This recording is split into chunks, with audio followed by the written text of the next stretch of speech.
অন্তত 1-2 বছর একটা খামারে লাভ কখনোই পাওয়া যায় না। 4 থেকে 5 বছর 6 বছর ওয়েট করতে হয়। আমরা 4 বছর পর থেকে আমরা লভ্যাংশটা পাইছি। যে মোটা তাজাকরণ পদ্ধতি আছে, এটাতে হয়তো বা লাখখানেক টাকা কি 1.5 লাখ টাকা ইনভেস্ট করে 2-3টা গরু থেকে শুরু করতে পারে। তাহলে আমার মনে হয় হাজবেন্ডেরও হেল্প হবে, দুইজনে মিলে সংসারটা সুন্দর মতো গোছাতেও পারবো। লাভ হোক আর না হোক, কিন্তু গাভীকে যেন পকেট থেকে খাওয়াতে না হয়, তাহলে খামারে লাভ হবে। বকনা গাভী দিয়ে খামার শুরু করা যাবে না। দুধ, বাছুর এবং গাভী, গাভীর বয়স দেখতে হবে 2 দাঁত, বাছুর দেখতে হবে। তার কারণ আপনার দুধের হিসাব ওই গাভী খালো বাচ্চা খালো, আপনিও কিছু খালেন। যারা ডেইরিতে আসবে তাদের কথা বলতেছি। ওই তো ভাঙা গরু কিনতে হবে 30 থেকে 35, আপনার ফ্যাম কিনে নিয়ে এসে বডি তৈরি করতে হবে। আসসালামু আলাইকুম, শুভেচ্ছা সুপ্রিয় দর্শক, যুবকথায় স্বাগত জানাচ্ছি আমি রায়হান দেওয়ান। আপনারা জানেন যে যুবকথা যুবদের উদ্বুদ্ধ করার জন্য কাজ করে, আর তারই অংশ হিসাবে আজকেও আসছে যুবকথায়। এখানে এক ভাই আছেন, খামারি ভাই, যিনি চাকরি করতেন, চাকরি ছেড়ে খামার ধরেছেন। তো কেন, আমরা সেই উত্তরটা তার কাছ থেকেই নিব আর অনুসন্ধান করব তার এই ছোট্ট খামারে কি কি দিয়ে উনি এই খামারটা করলেন বা কেন করলেন। ভালো আছেন? আলহামদুলিল্লাহ। যে আপনার নাম? মোহাম্মদ দিলওয়ার হোসেন। তো আপনি আপনার খামারে কয়টা গরু আছে? আমার ফিজিয়ান আছে 5টা আর দেশি আছে 1টা। আচ্ছা, মোট 6টা। জি। তো আমি শুনলাম আপনি চাকরি করতেন, চাকরি ছেড়ে দিয়ে এসে খামার করলেন, কিন্তু কেন? জি, আমি বগুড়া পলিটেকনিক্যালের ছাত্র। আমি মাইনিং এন্ড মাইন সার্ভে আচ্ছা সাবজেক্টে পড়াশোনা করি। তো বাংলাদেশ প্রেক্ষাপটে আমাদের কোনো নিয়োগ নাই। আচ্ছা। তো জীবিকা নির্বাহ করার জন্য তো আমাকে কিছু করে খেতে হবে। তো ঢাকাতে চাকরি করতাম, তারপর আমি চাকরিটা চলে যায়, বাড়িতে আসে আমি গরুর খামার দিই, 2টা দিয়ে শুরু করি। আচ্ছা, কি গরু আছে গরুগুলাকে দেখে নেই। হ্যাঁ, আচ্ছা ঠিক আছে। আচ্ছা, তো আপনার যে কোনায় যে গরুটা দেখতেছি, এই গরুটা মানে বয়স কত? এটার আপনার বয়স 3 বছর। এটা দেখে আপনি শুরু করেছিলেন কতদিন আগে খামারটা? খামার শুরু করেছিলাম আমি 2019 সালে 22শে ফেব্রুয়ারি। আচ্ছা, 19 সাল আর এটা হচ্ছে 24, তার মানে আপনার 5 বছর হলো। জি। আর এই গরুটার বয়স হচ্ছে আপনার খামারে 3 বছর। 3 বছর। এটা কি আপনি কিনেছিলেন নাকি? না, এটার মা বিক্রি করে দিছি। ও, মাকে কিনছিলেন? জি। কত দিয়ে কিনছিলেন? প্রথম যে শুরু করলেন 2টা? প্রথম আমি একটা গরু কিনি 1,22,000 টাকা দিয়ে। ওই গরুটা আমার এখানে বাচ্চা দেয় 3টা। এটা ওর বাচ্চা, এটা দেয় 4টা। আচ্ছা, আর এটাও একটা? এটা অন্য গাভীর। আচ্ছা। তো এর মার হিসাবটা আমি বলি, 1,22,000 দিয়ে কিনছিলাম, ওর বাচ্চা বিক্রি করেছি 350, 1.5 লাখ। আচ্ছা। আর এখন এই বাচ্চাটা আছে, এটা 1,30,000 হবে। আচ্ছা, এর বয়স কত? এর বয়স আপনার 14 মাস। আচ্ছা। এর মাকে আমি 1,20,000 দিয়ে বিক্রি করছি। আচ্ছা, এখন ওইটা কথা। এর মা কিনছিলাম বাচ্চা সহ 96,000 টাকা। তারপরে এর মার বাচ্চাটা আমি বিক্রি করি, ওইটা আপনার ল্যাম্পি হয়েছিল যে সময়, আপনার 35,500 টাকা। তারপরে এই বাচ্চাটা হয়, তারপরে এইটা হয়। তারপরে ওর মাকে আমি বিক্রি করেছি 1,12,000। তার মানে আপনি সবসময় লাভের দিকে আছেন, তাই তো? জি, খামার করে কেউ লসে যায় না, কিন্তু খামার করতে হবে প্ল্যান করে। আচ্ছা, এখন যে ওইটা কি অবস্থায় আছে? গাব? এটা গাব আছে 8 মাস। 8 মাস। কি বীজ দিয়েছেন? বীজ দেওয়া আছে আপনার আমেরিকান ডেইরি 3556 বুলের বীজ দেওয়া আছে। আচ্ছা, তো এটা এর আগে প্রথম না, এটা দ্বিতীয়? না, এটা দ্বিতীয়। দুধ কতগুলো দিত? 12 লিটার হয়, এবারে বেশি হবে। আর এইটা সম্পর্কে তো আমরা, এই বাছুরটার সম্পর্কে তো আমার ধারণা নিলামই মোটামুটি। জি। আর ওই যে কালোটা, এটা আপনার সাভারের বীজ, সরকারি। আচ্ছা। এটা আপনার বুলের মনে নাই বুল নাম্বার, তবে এর দুধ হচ্ছে, এখন এর বাচ্চাটা মারা গেল কিছুদিন আগে। আচ্ছা। মারা যাওয়ার পর এখন 6 লিটার দুধ হয়। আচ্ছা, এখন কতদিন আগে? আমরা হাত পানান দিয়ে মানে বাছুর ছাড়াই দুই 6 লিটার হয়। আচ্ছা, বাছুর ছাড়াই 6 লিটার দুধ হয়। এখন এর বাচ্চা দেওয়ার বয়স 2 মাস। আচ্ছা, ওই বাচ্চাটা মারা গেছে? যে মারা গেছে, হওয়ার 2 ঘন্টা পরে মারা যায়। কি কারণটা কি মনে হলো আপনার? কারণটা পেটে পানি ছিল জমে। আচ্ছা। যে আমরা পানি বেশি করে খাওয়ার পর যেরকম হাঁটে গেলে মানে ঢক ঢক শব্দ হয়, ও বাচ্চা হওয়ার পর ওই রকম, বাচ্চা দাঁড়াতে পারে না। পরে দেখলাম যে পেটে পানি জমে আছে। এটা আচ্ছা, পানি জমেছে। ডাক্তার সাহেবের সঙ্গে কথা বলেন না? হ্যাঁ, আমি রৌফ সাহেব ফোন দিছিলাম, উনি নামাজ পড়তেছিল। তো ওনার সাথে কথা বলার আগেই আমি বের হয়ে আসে দেখি মারা গেছে। ও আচ্ছা, রৌফ সাহেব মানে হচ্ছে আপনার মুরব্বী। হ্যাঁ, আপনি পাঁচবিবি উপজেলার প্রাণী সম্পদ অধিদপ্তরের জি ভদ্রলোক। জি আচ্ছা, আমরা পরে আপনার এই আরো যে গরু জি আছে আছে এই পাশে। আরো একটু দেখি আসেন। আচ্ছা, আপনার ওইটা কি এইটা আমরা 54,000 টাকা খালি গরু কিনি। বাছুর কিনছেন? জি। বকনা। বছরে 365 দিন, আচ্ছা এনার দুধ 365 দিন থাকে। আচ্ছা এই গাভীটার দুধ সারা বছর থাকে, যদি গ্রামে কারো কোনো গাভীর দুধ না থাকে এর দুধ থাকে। আচ্ছা, কত বিয়ার আগ লিটার- পর্যন্ত এর দুধ 10-11 লিটার হয়।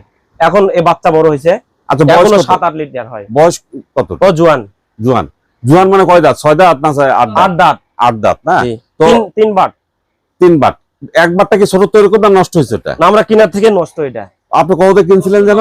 54,000 দিয়ে কিনছিলাম 54,000 2017 সালে। 17 সালে একটা বকনা কিনছিলেন 54,000 টাকা। বগনা নয়, এই অবস্থায়। ওই বাট নাই তাই দাম কম ছিল, তাই নাকি? জি জি। আচ্ছা। খালি এই আর এই পর্যন্ত কয়টা বাচ্চা দিয়েছে ও? এই পর্যন্ত একটু দেরিতে বাচ্চা দেয়, আচ্ছা 5টা। আচ্ছা আচ্ছা। দেরিতে মানে কনসেপ্ট কি করে না সময় মতো নাকি? ও না, দুধ হিট- দেয় বেশি, দুধ দেয় বেশি, যার কারণে সমস্যাটা হয়। তাছাড়া অন্য কোনো ও সমস্যা না। যার কারণে হিটটা দেরিতে আসে। যে দেরিতে আসে। কতদিন পর আসে হিটে বাচ্চা দেওয়া? তারপরও আপনার মনে করেন 7 মাস 8 মাস। তো এটা কেন হয় আপনি এটা কি আলোচনা করছেন কখনো? না, আলোচনা করছি। এটা আপনার দুধ বেশি দেওয়ার কারণে আমরা ওই দুধ একবারে বন্ধ করে দিলে সমস্যা হয়। আচ্ছা, তার মানে যদি মানে এই ট্রিটমেন্ট নাই, এটা কোনো না, নিছি, বহু ট্রিটমেন্ট নিছি, কোনো কাজ হয় না। না। আচ্ছা, আপনার এই যে এইটা এটা আপনার ব্রাকের 183 নাম্বার বুলের বাচ্চা। আচ্ছা, তো এই বাচ্চাটা কি ওই মায়ের? জি, এই মায়ের। ওই মায়ের না? জি। আর এই যে এটা আমরা কিনেছি 64,000 টাকা দিয়ে, বাচ্চা সহ। বাচ্চাটা বাইরে আছে, দেশি। আচ্ছা, একটা বাচ্চা কিনছেন 64,000। এটা কিনলেন কেন আপনি এত ছোট সাইজের? ওইটা ওই আমার বাবা কিনে নিয়ে আসছে, টাকা ছিল। আচ্ছা আচ্ছা। গোয়াল আমি গরু বিক্রি করলাম, গোয়াল ফাঁকা হয়ে আছে, তো কিনে নিয়ে এসে রেখে ও, দিয়েছি। গরু বিক্রি করছেন আপনি কয়টা এ জি, পর্যন্ত? আমি গরু এ পর্যন্ত না হলেও 8-9টা গরু বিক্রি করছি। আচ্ছা, এই খামার থেকেই? জি, এই খামার থেকে। তা আপনি মোট ইনভেস্ট কত ছিল দুইটা গরু যখন আপনি শুরু করেন? দুইটা গরু ইনভেস্ট 2,52,000। আর এখন আপনার খামারে কত টাকা গরু আছে? এখন খামারে গরু আছে 2,52,000, আর আপনার 54 ধরেন, 3 লক্ষ। আমি 3 লক্ষ জি, ধরলাম। 3 লক্ষ টাকা। এই 1.5 লক্ষ, 1 লাখ, তারপরে ওখানে আপনার ধরেন 4.5 লাখ। 6-7 লক্ষ টাকা প্রায় এখন আপনার। জি। আর এর মধ্যে গরু বিক্রি করছেন? গরু বিক্রি করছি 8-9টা।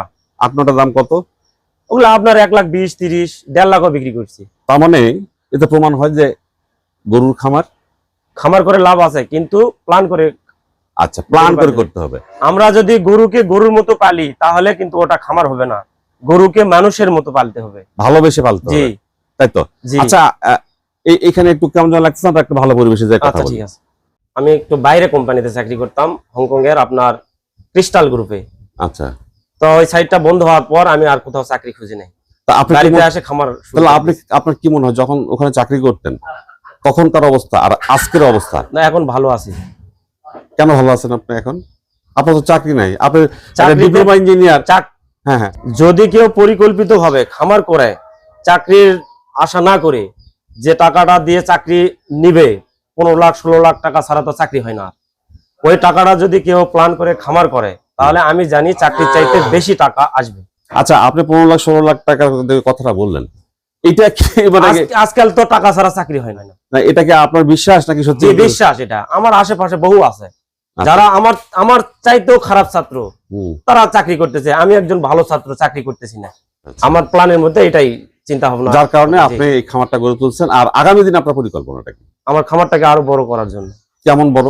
কতটা খামার থাকবে সেরকম? 100টা গরু যেন থাকে, ইনশাআল্লাহ, আচ্ছা। দোয়া করবেন। না না, অবশ্যই আমরা চাই উত্তর আপনার খামারের উন্নতি হোক, জি, ভালো হোক, বড় হোক, কারণ আপনি একজন শিক্ষিত মানুষ। আমার যদি জায়গা থাকতো আজকে গোয়াল ভরা গরু থাকতো, আচ্ছা, কিন্তু একটা শেড করতে গেলে তো টাকা ইনভেস্ট করতে হবে।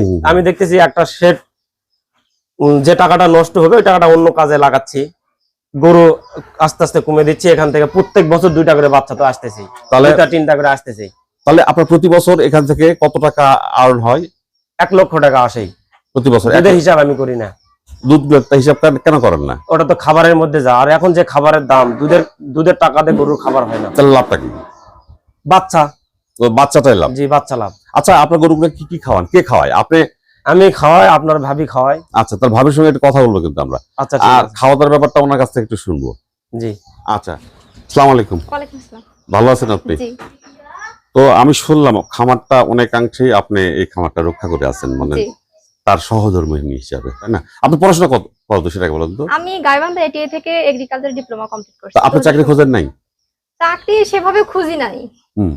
আমি ভাবছি বিয়ে হয়ে গেছে আর চাকরি বাকরি করে কি হবে। আচ্ছা, তার মানে চাকরি না করে আপনি খামারের প্রতি একটু চাকরি করার সাথে গরু সেবা করা অনেক ভালো, গরুর সাথে ছুঁয়েও থাকে। আচ্ছা, না তাহলে গরুকে খুব ভালোবাসেন আপনি? হ্যাঁ, অনেক ভালোবাসি। অনেক ভালোবাসেন। তাহলে আসলে খামার করে কি একটা ছেলে, শিক্ষিত ছেলে যাদের চাকরি বাকরি হয় না, যারা বেকার আছে, যারা হতাশ আছে, তারা কি আত্মকর্মী হতে পারবে বা আগামী দিনে উদ্যোক্তায় নিজেকে রূপান্তর করতে পারবে? তাদের একটা মূল লক্ষ্য থাকা দরকার যে আমি এই জায়গাতে আমি একটা জিনিস ইনভেস্ট করলাম, টাকাটা ইনভেস্ট করলাম, এটাতে আমি পুরোপুরি একটা চেষ্টা করে দেখবো। তাহলে একটা খামার করতে গেলে অন্তত 1-2 বছর একটা খামারের লাভ কখনোই পাওয়া যায় না। 4 থেকে 5 বছর 6 বছর ওয়েট করতে হয়, তারপরে খামারের লাভটা পাওয়া যায়। আর আমার তো মনে হয় এরকম ওয়েট করাটা দরকার। আমাদের অবভিয়াসলি 5 বছর হয়ে গেছে খামারে, আমরা 4 বছর পর থেকে আমরা লভ্যাংশটা পাইছি ভালো মতো। কত পেয়েছেন? যেমন আমি ভাইয়ের কাছে শুনলাম যে আপনারা প্রায় 2 লাখের মতো ইনভেস্ট করেছেন। 2,52,000 টাকা। 2,52,000 টাকা।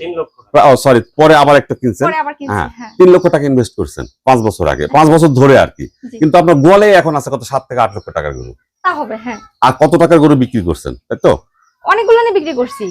গাভীর তো যখন বিক্রি করি তখন 1,12,000, 1,20,000 এরকম করে গাভী বিক্রি করছি। কয়েকটা 4টা-5টা গাভী বিক্রি করছি। আর যেগুলো বাছুর 6 মাসে 4 মাসে বাছুর, ওগুলো মনে করেন 60,000, 50,000, আচ্ছা, 56,000। পরিকল্পনা বলতে করতেছি, করি, আরো কিছু ইনভেস্ট করার ইচ্ছা আছে, আরো কিছু বড় করার ইচ্ছা আছে। আচ্ছা, আমাদের দেশে বা আপনার এলাকায় অনেক মেয়ে আছে এরকম গৃহিণী, তারা একটা স্বপ্ন নিয়ে শিক্ষা প্রতিষ্ঠানে গিয়েছিল, শিক্ষা প্রতিষ্ঠানে বের হয়ে এসে সেই স্বপ্নটা তাদের পূরণ হয় নাই, অর্থাৎ তারা হতাশার দিকে গিয়েছে অথবা করে না, কারণ সেই সুযোগ নাই, স্কোপ নাই, তাই করেনি। তা আপনি তাদের উদ্দেশ্যে? বাসায় বসে না থেকে সবার তো আর লাখ লাখ টাকা থাকে না গরুর কাজে ইনভেস্ট করার জন্য, কিংবা বাহিরের কোন একটা সেক্টরে ইনভেস্ট করার জন্য এতগুলো লাখ লাখ টাকা তো থাকে না। তো সেই ক্ষেত্রে তারা করতে পারে কি, বাসায় এই যে গরু, এই যে মোটা তাজাকরণ পদ্ধতি আছে, এটাতে হয়তো বা লাখখানেক টাকা কি 1.5 লাখ টাকা ইনভেস্ট করে 2-3টা গরু থেকে শুরু করতে পারে। আচ্ছা, বাসায় বসে না থেকে গরুর কাজ তো সারাদিন করতে হয় না। হ্যাঁ হ্যাঁ, এটা একটা বিষয়। ওই সকালবেলা 2 ঘন্টা, দুপুরে 2 ঘন্টা, রাত্রেবেলা শোয়ার সময় 2 ঘন্টা, জাস্ট 6 ঘন্টা। এই 6 ঘন্টা কাজ করে অন্তত যদি 1.5 মাস পরে গরু মোটা তাজাকরণ পদ্ধতি প্রক্রিয়া যদি চালু করে যদি করতে পারে, আমার মনে হয় কিছু না কিছু আসবে। যে মেয়েদের আসলে টাকা পয়সার আয় না করলে তাদের যে ক্ষমতায়ন, অর্থাৎ তাদের যে স্বাধীনতা, তাদের যে সিদ্ধান্ত গ্রহণের ক্ষমতা, স্বামীর কাছে, সংসারের কাছে প্রাধান্যতা, এটা থাকে না। আমার মনে হয় মেয়েরা বাইরে যতটা কাজে নিযুক্ত হয়, যে আমি চাকরি করব, আমার ক্রেডিট বাড়বে, আমার স্যালারি বাড়বে, পরিবেশ সমাজে খুব উঁচু ভাবে চলতে পারবো, এই সব কিছু চাইতে আমার মনে হয় সংসারের দিকে এইসব গবাদি পশু কিংবা আরো সাইড, হ্যাঁ আরো আছে, মুরগি পালন আছে, সব মাছ চাষ আছে, আরো মাছ চাষ আছে, হাঁস চাষ আছে, অনেক কিছু আছে। এগুলো যদি আমরা করি তাহলে আমার মনে হয় হাজবেন্ডেরও হেল্প হবে, দুইজনে মিলে সংসারটা সুন্দর মতো গোছাতেও পারবো, আর পরিবেশটাও ভালো, সবাই ভালো বলবে। হয়তো বা গ্রামীণ পরিবেশ অনেকে মনে করে গরু একটু কেমন জানি, এটা মনে করা যাবে না। হ্যাঁ, তার মানে হীনমন্যতায় ভোগা যাবে না। এখন আমরা আপনার সঙ্গে কথা, আপনার খাবারগুলো তো আপনিও দেন, তাই তো? আচ্ছা, এই যে বাটিতে খাবার দেখছি আমি, এই খাবার তো নিজে তৈরি করছেন আপনি? জি জি। আচ্ছা, এই আপনি কি কি দিয়েছেন? এখানে সর্বপ্রথম গম আছে, ভুট্টা আছে, খেসারি ভুসি আছে, মসুরের ভুসি আছে, মাসকালাই ভুসি আছে, লাইমস্টোন আছে এখানে। তারপর আপনার কালো জিরা থাকে, তারপর আপনার হলো এখানে চিটা গুঁড়ো আছে, মাঝে চিটা গুঁড়ো মিক্স করেও দেই, কখনো আমরা ওখানেও দেই, দিয়ে আমরা বাজার থেকে কিনে নিয়ে এসে বাড়িতে কাটা দেই। আচ্ছা, এখানে খোল চলতেছে? হ্যাঁ, খোল আছে, খোল আছে, সয়াবিন আছে এখানে। আপনার প্রধান হলো গরু মোটা এবং গরু সুস্থ থাকার জন্য সয়াবিন খোল হলো প্রধান দরকার, কিন্তু বর্তমানে সয়াবিন খোলের দাম ব্যাপক, 80 থেকে 85 টাকা দাম। এর মধ্যে সরিষার খোলও আছে। আমার প্রতি কেজি খরচ আসতেছে এখন আপনার হলো 45 টাকা। তো আপনি এই দাবিগুলো, 1 কেজি ভুসির দাম 60 টাকা, আর এটার দাম 45। এর মধ্যে 8 থেকে 9টা আইটেম আছে। যে পরিমাণ দেওয়ার দরকার, খাবারের দাম বেশি হয়, আমরা ওইভাবে দিতে পারি না। না, দিতে না পারলে তো প্রোডাকশনটা আসবে না, আপনার তো বাণিজ্যিক ভিত্তিতে। আমরা কি করব, এখন বেঁচে রাখছি, তারপরে একেবারে যে খারাপ আছে তা নয়। ধরুন যে গাভীটাকে দুধ দেয়, আপনি লিটার দুধ দেয় গাভীটা, ওইটা বাচ্চা দেওয়ার পর 10-11 লিটার দুধ দেয় ওটা। আচ্ছা, 10 লিটার বা 11 লিটার দুধ দেয়, আপনি ওই গাভীটাকে কি কি খাওয়ান? ওইটা কাঁচা ঘাস খায় 12 মাস। 12 মাস কতটুকু জি। খায় প্রতিদিন? ওর ইচ্ছা মতো, আচ্ছা। ওইটা সবসময় মানে মাঠে থাকে। আর এই দানাদার খাবারটা দানাদার খাবার মানে মনে করেন 4 কেজি এরকম প্রতিদিন প্রতিদিন। 4 কেজি হলে 200। আমাদের 7.5 কেজি থেকে 8 কেজি খাবার যায় সবগুলা গরু প্রতিদিন। ওই একটা আমি হিসাবটা করব, তাহলে ও প্রতিদিন কত খায়? 4 কেজি। 4 কেজি 4 কেজি খেলে 4 কেজি দাম কত হলো? চারা 16 আপনার 160 বা 180 টাকা। জি 180 টাকা। আর অন্যান্য খরচ কি কি আছে ওটার পিছনে? ওর পিছনে আর কিছু খরচ নেই, ওটার আপনার একটু ওষুধ পাতি দিতে হয় মাঝে মাঝে। আচ্ছা, তাহলে সর্বসাকলে 200 টাকা তো। 200 টাকা। আর দুধ বিক্রি হয় কত টাকা? ওইটার ওই 350 টাকা, 300 350। তাহলে ওই মানে গাড়ি থেকে দুধের বাজার নাই তো আমাদের হ্যাঁ, এদিকে। তাহলে ওই গাড়ি থেকে প্রতিদিন কত আসতেছে? 150 টাকা 150 টাকা 150 টাকা আসে। আসবে। আর তারপর আর কি হয়? তারপর বাছুর পাওয়া যায়। হ্যাঁ, বাছুরটা তো একটু লাভ হ্যাঁ, হলো। বাছুরটা পুরাই লাভ। এখন দুধ যেগুলো দিচ্ছে না সেই 150 টাকা দিয়ে কিছু অংশ এরাও জি। খাবে। এরা খায়। এরা খায়। এরাও খায়, আবার এরাও দুধ দেয় তো। যে ওই জন্য আমি দুধের হিসাব করি না। ওই জন্য দুধটা আপনি ভাবছেন যে এটা খরচ, তাই যে তো? এটা খরচ। আপনার খামারের যে খরচ। খরচ। এই যে আপনি স্প্রে করতেছেন, এটা কি স্প্রে করতেছেন? এটা নিগোটক্স। নিগোটক্স কেন করতেছেন? এটা করলে যে ক্ষতিকর মাছি যেটা হুম। আপনার ছোট ছোট মাছি গরুর গায়ে ক্ষত করে হুম। ওইটা থাকবে না। আচ্ছা। আমার দেখেন আমার গাভীর গায়ে একটা গরুর গায়ে মাছি নাই দেখেন। হ্যাঁ, হ্যাঁ। যদি কেউ নতুন খামার করতে চায়, আমি একজন খামার হিসেবে বলবো বাচ্চা, গাভী এবং দুধের প্রোডাকশন দেখে খামার শুরু করতে হবে। তার মানে বাছুর সহ তার মাকে নিয়ে যে আমি খামার শুরু করেছি পকেট থেকে 1 টাকাও খাওয়াতে হয়নি। আপনি এইভাবে কিনছেন? জি, দুধ দেখছি, বাছুর দেখে। বাছুর দেখছি, গাভী দেখছি। এবং হ্যাঁ, 2 দাঁত আমি গাভী কিনছিলাম, ভিজিয়ান বাচ্চা দেখে নিছি, দুধের রেকর্ড ছিল 12 লিটার। আমার পকেট থেকে গাভীকে খাওয়াতে হয়নি। তার মানে কি আপনার প্রথম থেকে আপনার লাভ হোক আর না হোক, অন্তত আপনার ক্যাশটা রোলিং হচ্ছে। জি লাভ হোক আর না হোক, কিন্তু গাভীকে যেন পকেট থেকে খাওয়াতে না হয়, তাহলে খামারে লাভ হবে। তারা খামার করে মানে আগাইছে, তারা এই পরামর্শ দিবে বকনা গাভীতে খামার শুরু করা যাবে না। এই তিনটা গাভীর বয়স দেখতে হবে, 2 দাঁত, বাছুর দেখতে হবে। তার কারণ আপনার দুধের হিসাব ওই গাভী খালো বাচ্চা খালো, আপনিও কিছু খালেন, কিন্তু 6 মাস পর বাচ্চাটা আপনার হবে গোটাটাই লাভ। 50,000। 6 মাসের মধ্যে আপনার গাভী ডাবল আবার প্রেগনেন্ট হলো, আপনার ওই যে টাকা মানে গাভী কিনছে ওই টাকা ধরাই থাকলো। আবার মনে করেন বিয়ার 3 মাস আগ পর্যন্ত আপনি যদি বন্ধ না করেন, ফিজিয়ান গরু যদি দুধ বন্ধ না করেন, তাহলে 1 লিটার হলেও দুধ দিবেই। এটাই আপনার যারা ডেইরিতে আসবে তাদের কথা বলতেছি। আর যারা দেরিতে আসবে না তাদের ক্ষেত্রে ওই তো ভাঙা গরু কিনতে হবে 30 থেকে 35। আপনার ফ্যাম কিনে নিয়ে এসে বডি তৈরি করতে হবে। জি আল্লাহ অবশ্যই। হাফেজ, ভালো থাকবেন। আচ্ছা ঠিক আছে। ভালো আছে।